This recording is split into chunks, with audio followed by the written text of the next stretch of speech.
عمر فاروق رضی الله عنه په ټوله شپه ګرځېد. یو ورځ یو ځینې کافران راغلي، وایي زه د مسلمانانو خلیفه ګورو، دا به څوک دا به څه رقم سړی از برای خدا، دا څنګه عمر دی چې د شپې زموږ بچیان چغې کوي، ښځه ورته وایي چې عمر راغی غلی شه، دا څنګه سړی دی چې ویې ګورو. چې راغی د چا نه پوښتنه وکړه چې عمر فاروق به چېرته وایي، نو مدینه منوره کې. هغه ورته ویل اوس دې مسجد نبوي نه داسې ووتل. یهودیان چې داسې د مسجد نبوي نه د باندې ورپسې راووتل چې ګوري دی په شګو کې پروت دی، سر ته تیږه ایښې. څلوېښت ملکونه یې لاس لاندې، څلوېښت ملکونه یې د لاس لاندې دي. په دې ایران کې یو قوي جنګ وخت اول دلته را رسېدل. تیږې سر ته ایښې په شګو باندې پروت دی. نن به زه په شګو څم، لس پیرې خو د اواز کټ څنډم، شل پیرې خو د لمن څنډم، په شګو پروت دی، سر ته تیږه ایښې. دا خلک حیران شو چې دا به یې که به دا نه وي، ولا که به یې څوک. چا نه پوښتنه وکړه وروره عمر ګورو څوک دی؟ ویل دا دا تیږې دی سر. خلکو چې د سر ته تیږه ولیده او په شګو یې د املاس ولید، نه پوښتنه کوي نه ګیږنه کوي، یو وارې چغه وهي ووایي چې لا اله الا الله محمد رسول الله. په منبر ولاړ دی، خطبه ورکوي. یو کمیس یې په غاړه دی چې په هغې کې 14 پیونده لګېدلي، یو پیوند پکې د پوستکي. چا ورته ویل عمر فاروقه زه به درته یو ښه کمیس جوړ کړم ځکه ته خطبه وایې. او وایي نه، پیغمبر علیه السلام په ژوند فرمایلي والفقر فخري، غریبي زما فخر دی. او ما ته په دې باندې فخر حاصل دی چې ما یو داسې کمیس اغوستی وي چې په هغې کې پیوندونه لګېدلي. خلک خو هغه خلک دي،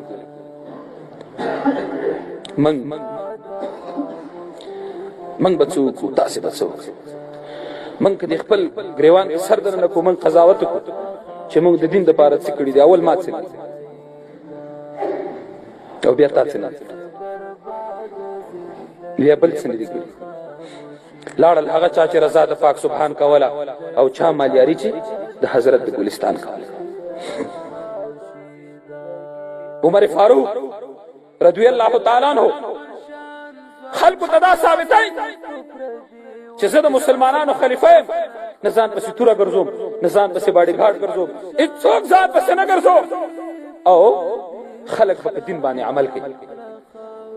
ځکه چې اسلام خو امن دی، سره او سپین په لاره خطا که څوک لا نه کوي.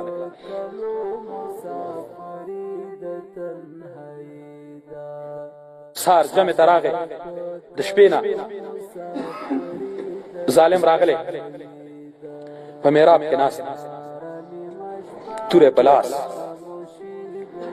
40 صفه د مسلمانانو عمر فاروق رضی الله عنه پسې ولاړ دی، د سهار جمع ورکوي. د خلیفه بادشاه دا به جمع ورکوي. نن بادشاهان په مونځ نه پوهېږي،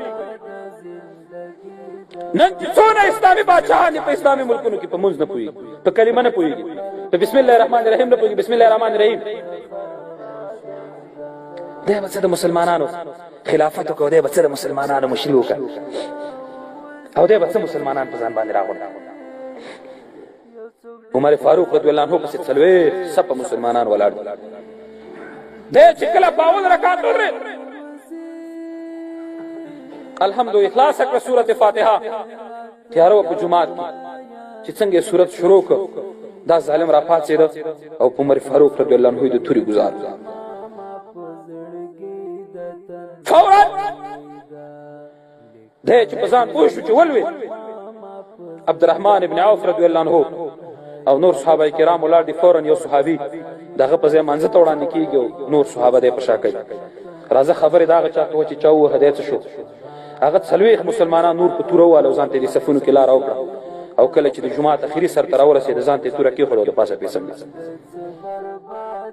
خپل ظالم فیصله کړه. عمر فاروق رضی الله عنه کور ته راوړه. عبدالله ابن عمر رضی الله عنه ورته شودې راخي، د ده زوی دی او دی ورته شودې راخي. کله چې ورته شودې ورکړې، هغه شودې د ده په زخمونو راووتې، د سینې په زخم یې راووتې. نو زوی ته یې مخ ته وکړه چې بچیه مسلمانان راغونډ که زه نور نه پاتې کېږم چې په خپل ځای باندې خلیفه وټاکم. او ورته پلار ولې وای ما ته پیغمبر علیه السلام ویلو چې عمر فاروق تمره نو زخمونو نه به شو دی راوځي زما د زخم نه شو دی وتی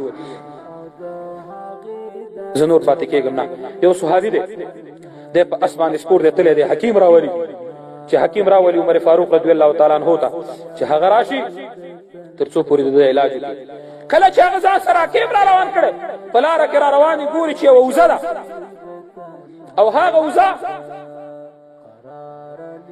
یو پاڼې وخوړه پاڼې ته خوله واچوله پردی پاڼې وخوړې پردی واښه یې وخوړل صحابي د حکیم ته وایي چې حکیم صاحب بېرته تاو شه عمر فاروق رضی الله عنه شهید شو او ورته وایي ته څه پوه شوې وایي زه په دې باندې پوه شوم چې د عمر فاروق په حکومت کې یو ځناور وزې میږې به پردی پاڼې نه خوړلې دغې وزې پاڼه وخوړه معلومېږي ده چې عمر فاروق رضی الله تعالی عنه په شهادت رسېدلی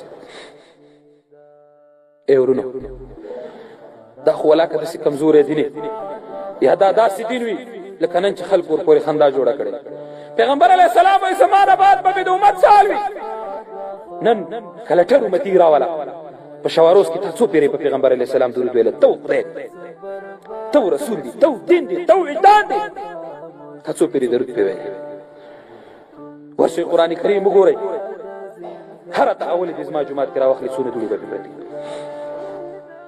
هر کور کې هره تاقچه کې راواخله دوړې به پې د پاسه پرتې وي نه ته تلاوت کوي نه دی زوی تلاوت کوي نه دی ښځه تلاوت کوي نه دی لور تلاوت کوي نه دی ګور تلاوت کوي نه دی زوم تلاوت کوي په کور کې دی ښه چې په کور کې مې پیریانه نه شي یعنې ورونو چې موږ دشتو ته وځو سار په سجده خدای ته کېږدو او وجاړو چغې وکولې وهو که خدای زموږ توبه قبوله کړي دا څه چې موږ سره کېږي دا زموږ د اعمالو دا خو ولاکه داسې کمزوری دین او دا نه په ټوکو باندې راغلی چې خلک به راپاڅېږي دین پورې به مسخرې وکړي پیغمبر علیه الصلاة والسلام په زمانه کې یو صحابي دی خلکو به ترې کرکه کوله غټې غټې دانې وې په دې مخ باندې تورې شونډې وې اسلام وایي چې تور او سپین او شین او خړ دانه هغه څوک ان اکرمکم عند الله اتقاکم چا کې چې تقوا موجوده خدای ته هغه کار